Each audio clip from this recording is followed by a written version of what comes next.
一聲清風片環宇。賢公喺度嘅時候，經常同大家講起一位僧人嘅故事。我哋去孤峰寺同清泉寺嘅時候，顯強法師同印生法師不約而同，亦都提起呢位僧人。睇嚟我哋係好有必要對呢個人有一番專門嘅介紹啦。魯德和尚同賢公係同齡人，幼年喪父，跟隨母親乞討度日。一個奇冷無比嘅冬天，飽受凍餓之苦嘅魯德母子乞討到銅柏縣平時鎮嘅金山寺，哀求住持海參法師慈悲收留，同時希望法師能夠收魯德為徒。海參法師冇應承同魯德剃度，而係將佢帶到韋陀菩薩嘅像前，叫佢拜韋陀菩薩為師。因為魯德外疏愚鈍，所以佢母親叫佢做老外。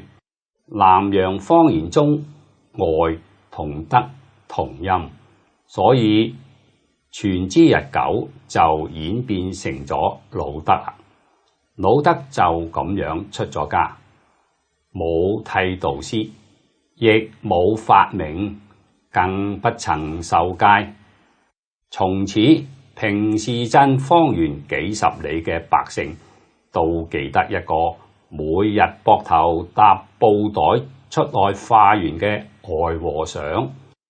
海參法師教佢行路時念阿彌陀佛，佢果然老老實實咁邊行邊念。村裏邊嘅婦女同頑童見佢呆傻，就經常攞佢嚟取笑。魯德亦唔嬲，正係不停咁向人鞠躬，口裏邊喃喃自語阿彌陀佛，阿彌陀佛。有人嘲弄佢講：魯德，你叩個頭，我就俾你糧食。魯德講：冇佛，我唔叩。人哋指住一嚿石頭講：呢度有佛。魯德放低布袋，對住嚿石頭跪低就叩響頭。大家覺得好玩，就經常咁樣捉弄佢，以致將魯德嘅額頭扣咗一個雞蛋咁大嘅瘡。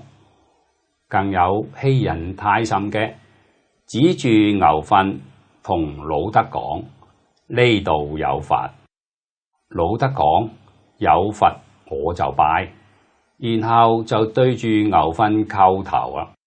有人將一條線搭咗喺佢耳仔上面講：魯德，我將你紮喺呢度啦，你喐唔到啦。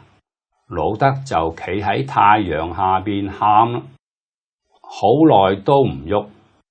後來有人經過問佢點解喊啊，佢話被人綁住啊。人哋問用乜嘢綁住啊？佢話用線。問佢綁喺邊度？佢話綁喺耳仔。人哋將線從耳仔度幫佢攞落嚟，講：我幫你解咗啦，你可以喐啦。魯德即刻破涕為笑，連連向人哋鞠躬念佛。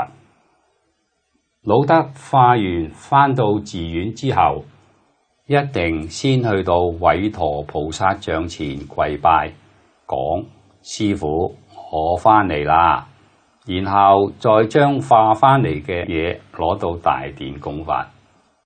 日頭出外化緣，夜晚拜韋陀菩薩，年復一年，日日如是。1954年臘月，魯德和尚病咗，但係拒絕湯藥，見人就問邊日係臘月初8啦，每日必然要問幾次。海參法師私下問佢：你成日問臘月初8做乜嘢啊？魯德和尚回答講：我師父話我知，臘月初8嗰日，阿彌陀佛嚟接我走啊！海參法師默記在心，暗暗讚嘆。轉眼到咗臘月初8嗰日，魯德反而唔再問啦。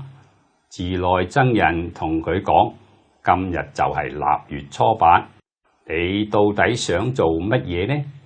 魯德一聽此言，好似好驚訝咁講：係咩？咁我要走啦。請人幫佢裝嚟一盤沖涼水，佢沐浴更衣之後，就端坐念佛而終。魯德和尚往生將近2年嘅時候，有幾位商人去到武漢做生意，喺武漢街頭遇到一位膊頭搭住布袋，正喺度化緣嘅呆和尚，大家都話好似魯德，於是上前打招呼講：魯德，你點解走到武漢嚟啊？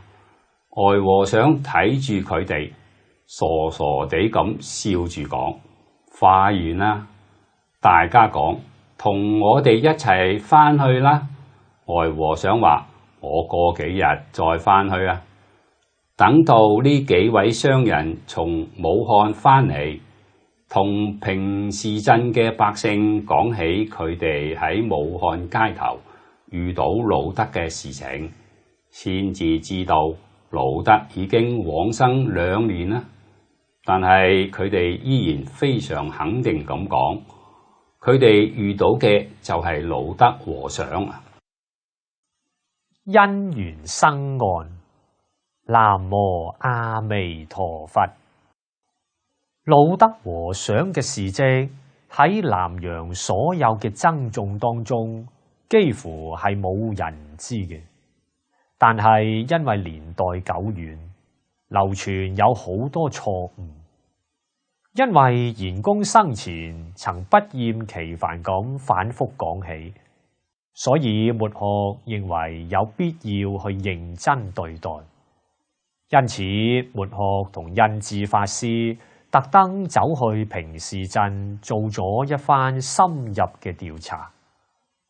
喺平時觀音寺住持印川法師同幾位大德居士嘅熱心幫助下，我哋揾到當年喺金山寺追隨海參法師做過驅污沙彌嘅秦啟長老居士。秦老居士今年已經83歲高齡，屋企就喺金山寺後面嘅村裏邊。佢12歲之前都係喺金山寺度過。海參法師仲為佢起咗個法名叫印權，所以佢對魯德和尚係最了解嘅啦。末學講咗自己所掌握嘅一啲魯德和尚嘅資料同存在嘅一啲疑問，請秦老居士印證同解答。秦老居士好耐心咁為我哋一一做咗答覆，而且非常熱情咁帶我哋去參觀咗金山寺嘅遺址同魯德和尚嘅墓地。眼見一代聖僧嘅墓地，竟然俾濃密嘅荒草荊棘層層包圍，末學忍唔住聲聲稱念佛號，淚濕青衫。乘此機緣，末學借古德一首題為《注中》嘅禪詩，對魯德和尚頂禮一讚。